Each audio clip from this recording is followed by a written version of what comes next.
Assalamualaikum warahmatullahi wabarakatuh. Begini prediksi sinetron buku harian seorang istri malam ini. Namun sebelum lanjut, jangan lupa buat subscribe channel Indah Tube agar tidak ketinggalan bocoran sinopsis buku harian seorang istri setiap hari. Jangan lupa tonton videonya sampai selesai ya guys, agar tidak terjadi kesalahpahaman antara kita. Pada episode buku harian seorang istri malam ini, hubungan Dewa dan Nana yang akhirnya kembali membaik pun membuat Roni semakin gigit jari.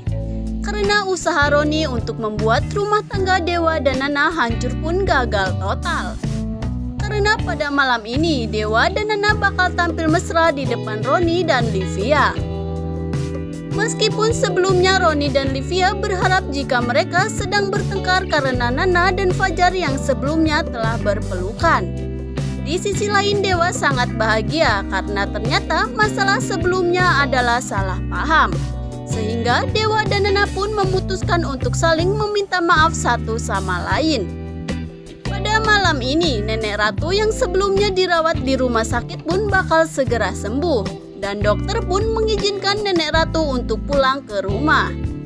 Sehingga Dewa dan Nana bakal menjemput Nenek Ratu untuk pulang ke rumah keluarga Buana. Dan pada malam ini Nenek Ratu bakal mengumpulkan semua orang untuk bisa membicarakan pembagian harta warisan keluarga Buana. Karena Nenek Ratu ingin segera memberikan sebagian harta warisan kepada Pasya yang berhak menerima itu semua. Dan setelah itu semua Nenek Ratu tidak ingin ada lagi yang memperebutkan harta warisan keluarga Buana. Karena bagaimanapun Pasya adalah cucu kandung Nenek Ratu. Mendengar kabar tersebut, Bu Farah tampak begitu kesal dengan keputusan Nenek Ratu yang bakal memberikan sebagian harta warisan keluarga Buana kepada Pasya. Nenek Ratu kemudian memberikan peringatan kepada Bu Farah, mengancam Bu Farah untuk keluar dari rumah keluarga Buana jika Bu Farah tidak mau menuruti semua keinginan Nenek Ratu tersebut. Di tempat lain Tante Merlin yang ingin semua masalahnya cepat selesai pun bakal mencari sertifikat rumahnya untuk diberikan kepada Dewa. Dan sertifikat tersebut pun dimasukkan ke dalam map kuning. Kemudian Tante Merlin pun memutuskan untuk datang ke rumah Buana untuk memberikan sertifikat rumahnya kepada Dewa untuk bisa melunasi hutangnya kepada Dewa sebesar 2 miliar rupiah seperti yang diinginkan oleh Bu Farah sebelumnya. Karena Tante Merlin tidak ingin harga dirinya diinjak-injak oleh Bu Farah. Saat tiba di rumah keluarga Buana pun Tante Merlin tampak begitu disambut oleh Dewa dan Bu Farah. Kemudian Tante Merlin pun mengutarakan maksud kedatangannya untuk menyerahkan sertifikat rumahnya kepada Dewa. Namun Dewa berusaha menolak itu semua karena Dewa tidak tega melihat kondisi Tante Merlin saat ini. Dan Dewa juga kasihan dengan Tante Merlin mau tinggal di mana.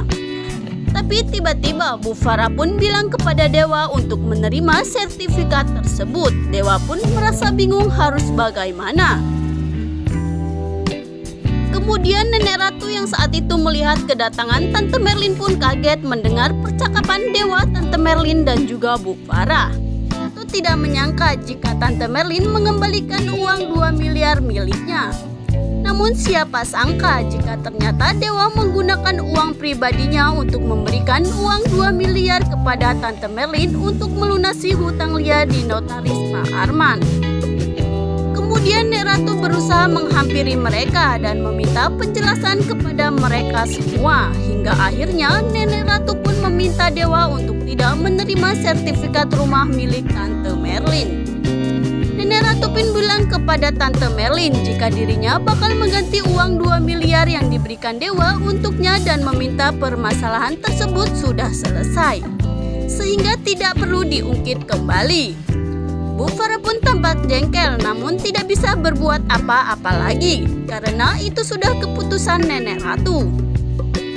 Dengan Fajar yang sebelumnya telah merasa bersalah karena meninggalkan Lia di tepi danau hingga jatuh ke jurang pun membuat Fajar sadar jika sebenarnya Lia masih sangat mencintainya. dan Lia berusaha untuk menerima dirinya kembali menjadi suaminya. Fajar pun merasa menyesal apa yang telah dilakukannya justru menyakitkan hati Lia.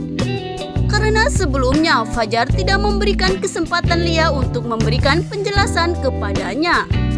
Di sisi lain, Lia yang teringat dengan cincin Fajar yang terjatuh ke jurang pun bakal kembali mendatangi tempat tersebut untuk mencarinya kembali. Karena Lia ingin berusaha mempertahankan hubungan dirinya dengan Fajar. Di sisi lain, Lia juga masih sangat mencintai Fajar dan Lia juga ingin membuktikan kepada Fajar jika dirinya benar-benar ingin rujuk kembali dengan Fajar. Dan pada akhirnya Lia bakal menemukan cincin tersebut dan berhasil membawanya pulang. Setelah itu Lia pun kembali menunjukkan kepada Fajar yang dipasang di jarinya. Lia pun bilang jika dirinya ingin menjawab pertanyaan Fajar yang tertunda karena Lia sebelumnya masih ragu dengan Fajar. Dan pada malam ini Lia akhirnya